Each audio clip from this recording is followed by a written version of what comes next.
Hello everyone, I'm Sean Cattouse. Welcome to The Compassionate Competitor. Each episode will explore the mental, physical, and emotional toll, as well as the rewards that come along with high-performance athletics. From success to shortcomings to transitioning away from the game, we will get an inside look at the whole picture when performing at the peak in the world of sports. High-performance athletics comes with so much more than just a singular mind to perform.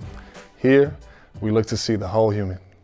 I am honored and excited to welcome this month's guest, a native Chicagoan from Morgan Park High School, a former Division I wide receiver and graduate of the University of Illinois at Urbana-Champaign, a father, Morgan Park's current head football coach and founder of Hero, a nonprofit that provides student athletes with academic support, athletic development, and recruiting.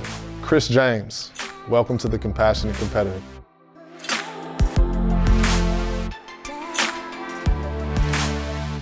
CJ. Good to see you, big guy. Appreciate you, bro. How you doing, man? Thank you for being here, bro. Absolutely. I appreciate you, big guy. Yes, sir. Right. All right, man. CJ. How you feeling? Man, great being here, man. Thank you absolutely. for being here. It's an honor to have you, brother. Thank you for coming. Yeah. We're here, man. It's episode 3. Good to have you, bro. So, native Chicagoan, man, former Mustang, one of my rivals, but always a great brother in my heart, man. Yeah. Tell me a little bit about your athletic journey and where it began, man. Tell me about your roots growing up. What was the influence that got you into sports? Yeah. Man, I feel old now trying to think back that far. But I think my journey back then in the 90s, you know, it started, we just go outside and we just play, right. You know, as much as possible. We wasn't really, you know, structured play and all of that. We just went outside for as long as we could and play. I grew up in Robert Taylor, so first organized sport that I ever played was at the Boys and Girls Club on 51st and Federal. And it kind of just started from there, playing basketball at the park, playing basketball at Washington Park, playing football with your friends, playing throw 'em up tackle, playing kill a man, stuff like that, in the snow all day, winter, summer.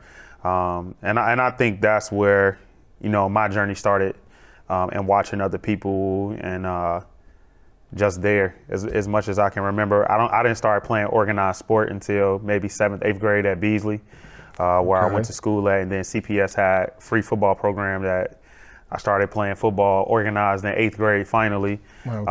So my journey just started with a bunch of free programs. I was a kid from the projects. My parents couldn't afford to play for sports, and so that's how I just started playing. And I mean, I fell in love with it. We all play sports. You know, we play all day, and I just so happen to be good at it. Yeah, right on, man. I hear that. Was football, when you started playing, was that the first? You said you played basketball. You played a few things. Yeah.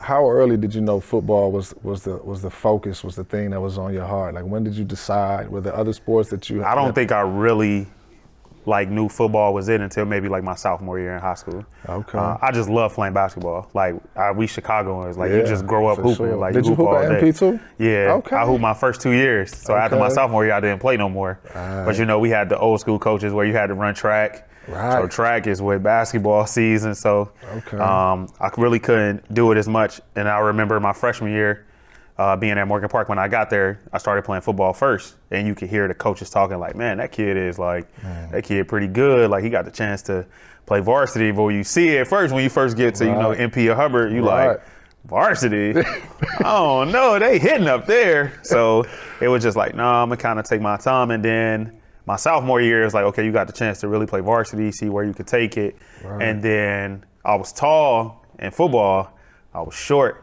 in basketball.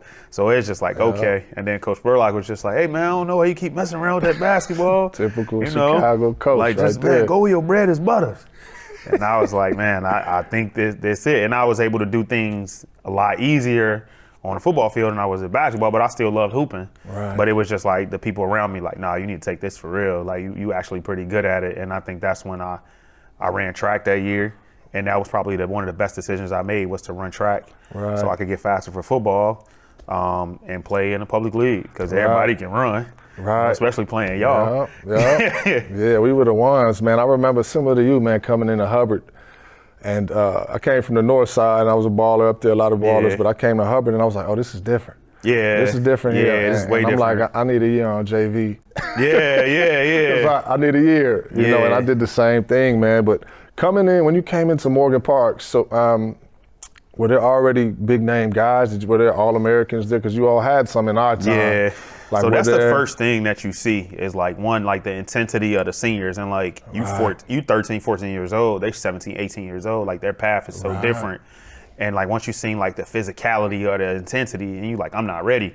Right. So like you seen like Sekou Chapman. Yeah. I remember seeing Jeff Yarbrough, and he transferred out and went to another school. And I remember seeing like how fast he was, seeing like Byron Miles play linebacker, and it was like, well, you want me to block him? Like he getting ready to play linebacker at Ball State. Like these elite guys, like seeing like the DBs like Melvin Rice.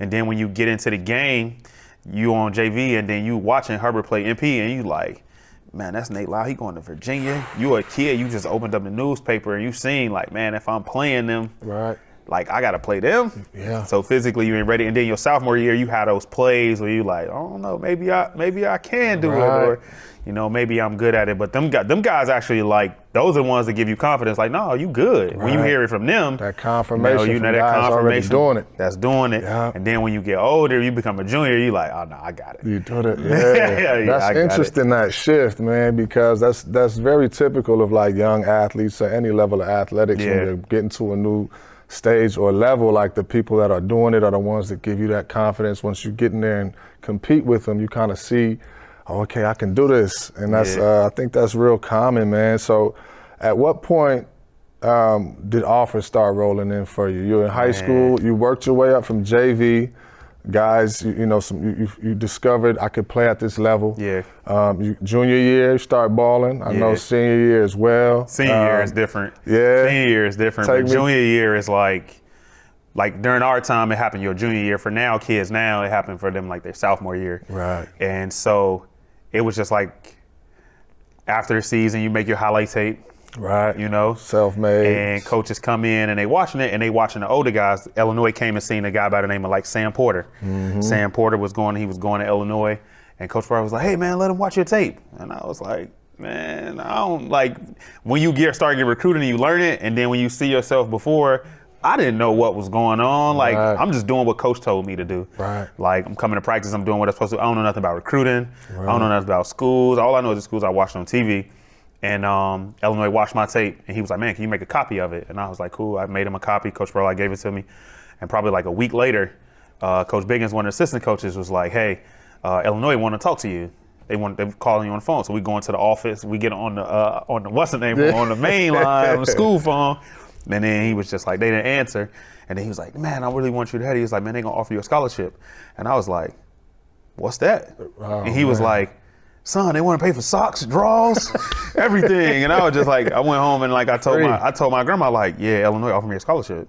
And she was just like, well, can you take it right now, baby? And I was like, Grandma, I don't know how none of this worked. Grandma ain't know how it worked. I was kind of like the first athlete in my family to like, take it to that level and make it that far. And then after that, it just kind of that was my first offer. That was my first Big Ten offer. And then after that, it just kind of blew up. And you learn it fast. Like you learn it real fast. You learn the lingo fast, what's going on. Your coaches educate you, and they old school mentality and they direct. Right. With the college coaches, like they tell them the truth. True. So that was just like, it happened fast. And also, Double D played with us. Demetrius Jones played with us too. So it was like people would watch his tape and they'd be like, yeah, we're going to offer you. You one of the best in the country. But who was number 4? Who was that? And then so it like, every time he would get offered, I would get offered. And that helped to like catapult me as well. Right. So, and then we had another guy. And that's the thing. Like you got a bunch of guys on your team that could play. Right. They watch your tape. Right. And they watch his tape, like, yeah, you were good. We know we came for you. Like, who else you got? Right. Like, we seen him, Yeah. They're like, we seen your tape. What, Rob on your tape? Yeah, right. We got that's how it works. I think a lot of people don't, just in the recruiting process, don't understand that. Even in college, right, you're looking at scouts or, at whatever level might be looking at this one player, but, this guy keeps popping up. Who is this dude on film? Just by doing, you might not even know who you are. Just by doing what you need to do. You popping on that film on game day. Oh, yeah. That's how it happens. So senior year, you said it was different. How many offers did you end up leaving MP with? How many? Somewhere between like 35 and 40. Yeah. Yeah. And I think like 50% of that was like Demetrius Jones. Like he was the #1 player in the state. Yeah. He was the number 2 or 3 quarterback behind like Stafford and Tim Tebow. Those are names like you think like now, but you recognize those names. Right. And so senior year, you know, walking into Gately and people know you. Right. And so you go from this person, you Got just your come into the game, jacket you on. got your jersey on. People like, man, we're going to let you in the game free. Yeah. And they see you 50 feet away like, hey, come in. Yeah. And you like, people start treating you differently. Yeah. And then you kind of become accustomed to that. Yeah. You know, which is like one of the things I think about that starts like that bubble that you live in where people do things for you because, you know, you're a Division I athlete and then you become used to that. And it's like at a critical age where you 17, 18, where you learn in the world, but you learn in the world in a way that don't exist. Man. It only exists in your bubble, which hurts you later. Yeah. When you get ready to like, no, you a regular citizen again. Brutal. Yeah. That transition, we're gonna touch on that transition. I Yeah. love that point, man. It is that bubble, man, in high school, starting young. Yeah. I remember, and we could touch on it a little later, but it's not real life. It's not real life. It's not real life. That's not regular. That's not regular. And you're learning that at 17, 18, 16. And you think like, this is normal. Oh, this is just what it is, and I expect this. And it's a whole shock when the day that and it comes for everybody when that's over. Yeah. It's man, what a great point, man. So you chose to go to U of I, got to U of I. Mm-hmm.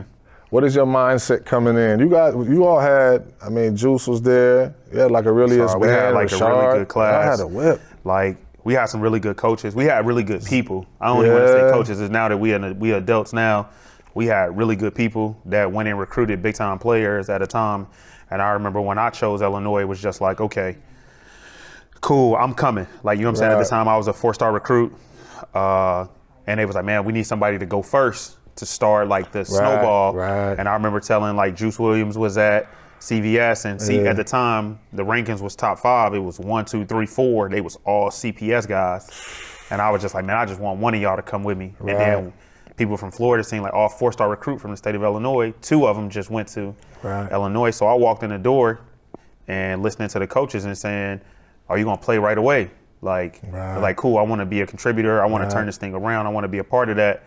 And then like you kind of start that process, but they don't tell you is, you know, it's going to be ugly. Right.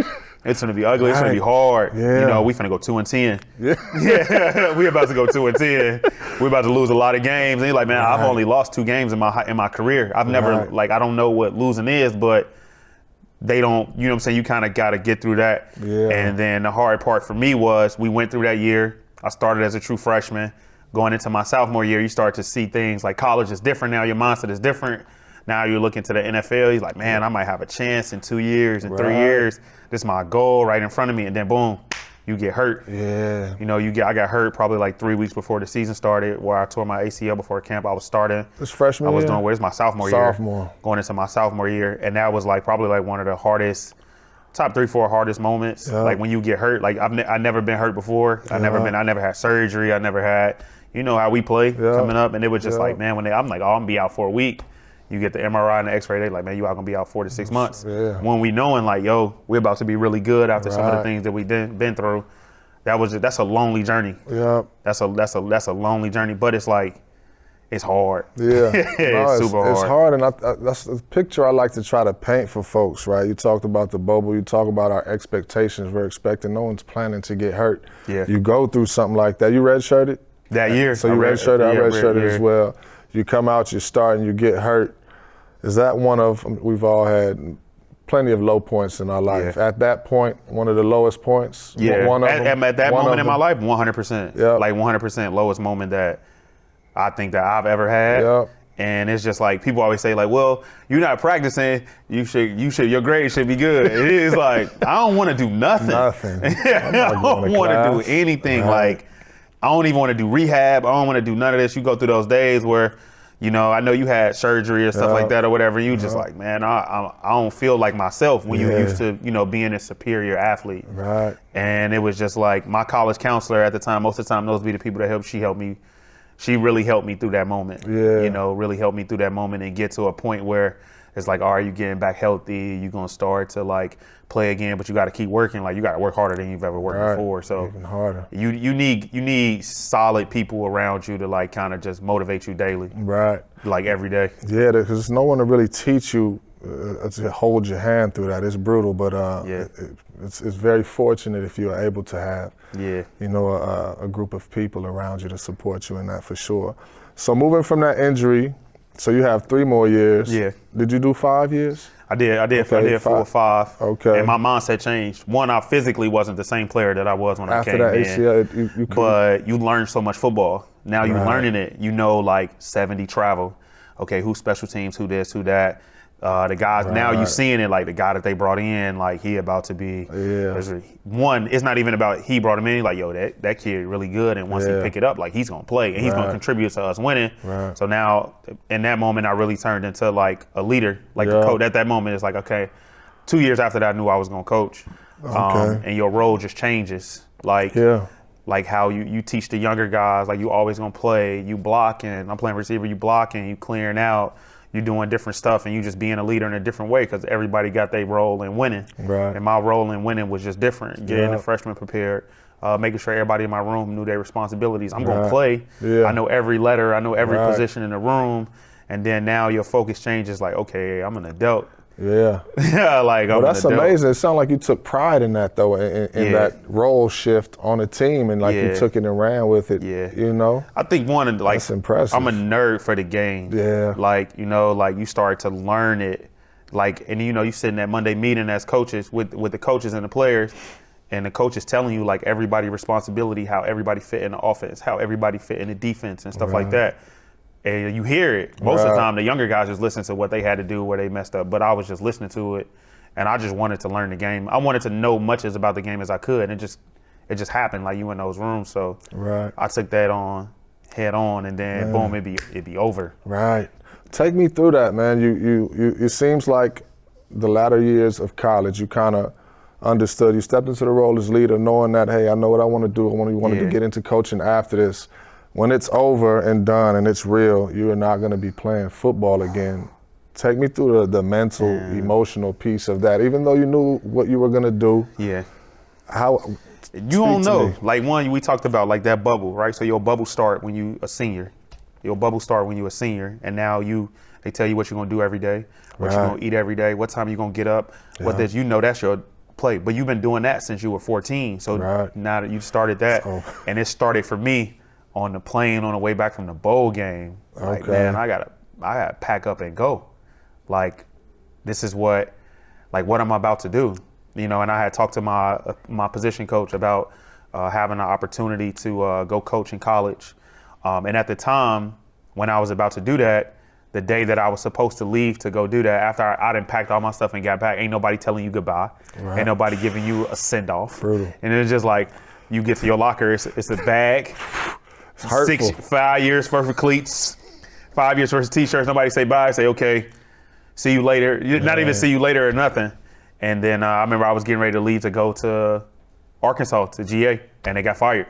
The staff there got fired. So I hadn't even started in that mode yet, and it was like, man, I'm learning the hard part of this already. Dang. And then I just came back home. Yeah, I just came back home. So and then. When did you get up, or when you came back home, when did you start getting on the road of coaching, of the foundation, of starting to work with youth? I think I started coaching like close to the start of the time when I got back. Okay. And I was supposed to go back to MP, and then my coach got fired. Coach Spurlock got fired. Spurlock, I remember that. Spurlock got fired, and then I met Edgy Tim. Re-met Edgy Tim. Yeah. And he was like, man, it's a thing called Core 6 athletes. You should do it. You should work with them. And I was like, okay. And then when I started working with Core 6 athletes, we have athletes from all over the state. So now you got athletes from Naperville. You got athletes from way up north in Deerfield and Wilmette. And it was just like, man, some of the same issues we had in the city, I realized like they got the same issues with grades and in school and all of that. And it was just like, wait a minute, like it's a real problem like here. And then being a grade casualty, having to qualify late, you know, going to college myself, it was just something that was just like, okay, cool, this is. And then I talked to the guy that was with Core 6, And I was like, hey, this is like, we need like, kids need academic support. Like, I'm telling you, they do. Like, this is something I struggle with in high school. Right. This is something I struggle with in college. And like, I'm watching them do it. Right. Like, I know what they doing when they get home. They get home at 6. I'm gonna start on homework at 6:30. 6:30, get there. Right. Start at 8. Same thing. I'm gonna do it in the morning, then it end up not getting done. And everybody's talking about time management and this. I'm like, man, I just want to play. Like, I ain't really, and then you realize that, and then. And you took initiative to start something yourself. To support them with that. Yeah, so that's when Hero was born in my head. And it came out of, like, he didn't want to do it.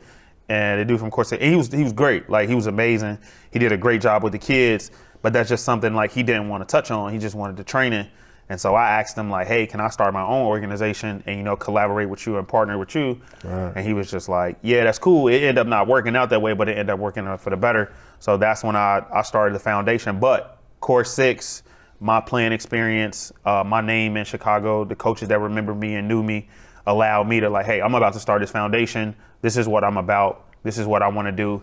And I feel like there was a handful of people that were influential in the city that was like, we got your back. Like, we gonna send kids to you to support you. And by me getting those big name kids, it helped to propel the organization for the kids who really needed it, right? Like, me and you gonna get support. You going to Cal, I'm going to Illinois. People gonna help us. But that kid that's going Division II, that kid that's going Division III, that kid that's going JUCO, he might not get the support that that kid needs. And it's just like, okay, I can use these kids that are gonna be that to help him, but then to help all the rest of the kids, and then you make one big organization, all the kids are part of something that's bigger than themselves.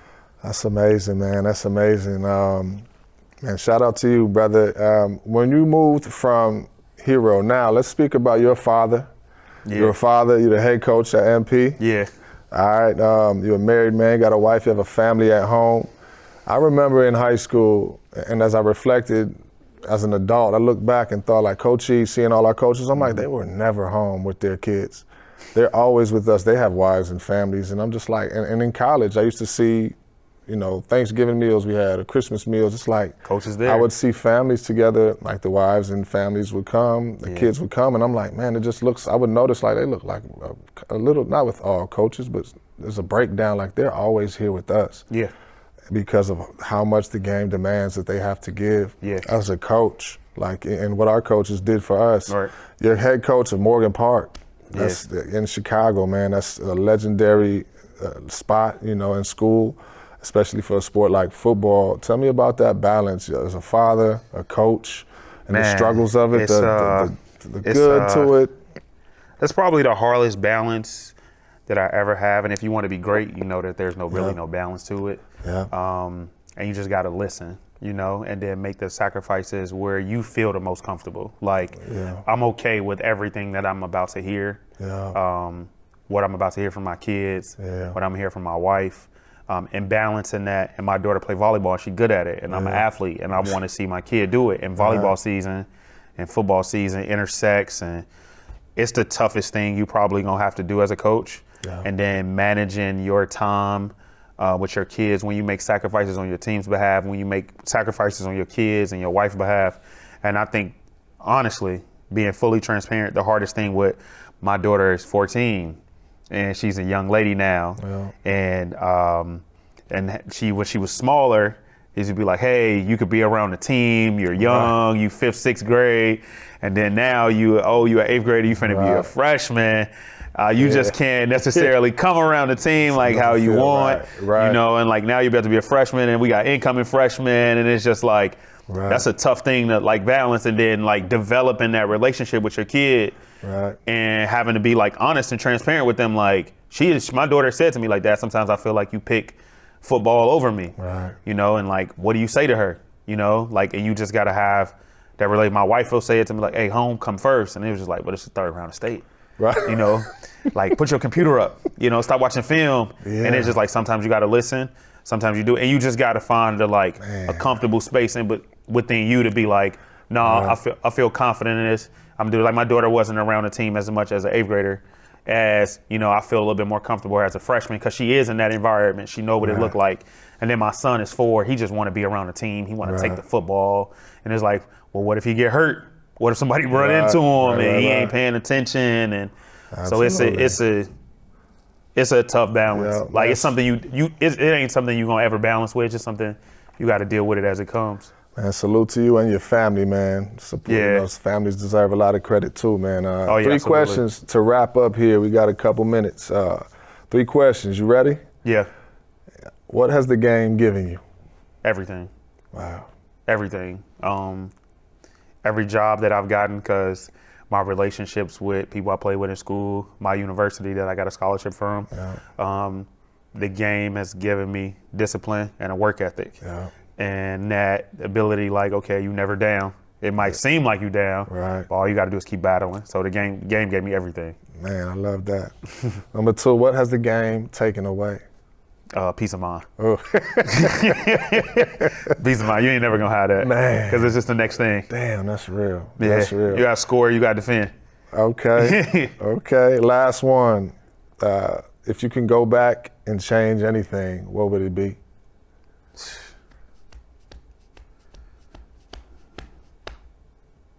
I'd have played basketball my junior senior year. If I could change anything, I go back, I'd change my junior senior year. Okay.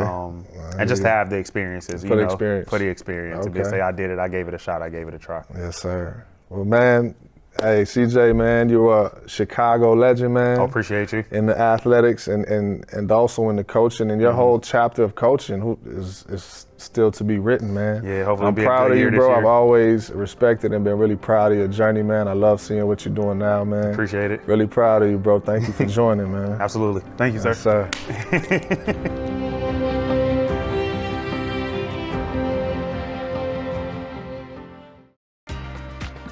I'm Darius Hillman, inviting you to join me for the series premiere of Chicago Noir, the news magazine that highlights and showcases the African American experience in the Windy City. Tune in each month on CAN TV Cable Channel 19 or stream live on cantv.org or on the CAN TV Plus app. Elevated conversation and storytelling. Experience the power of community television.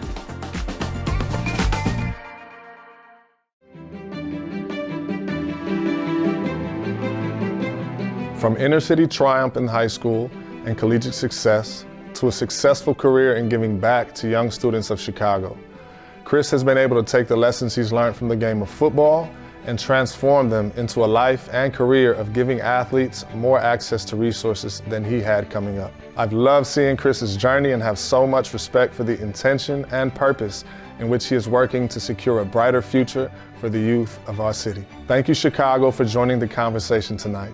Until next time, live your dreams like they actually matter, because they really do. Good night.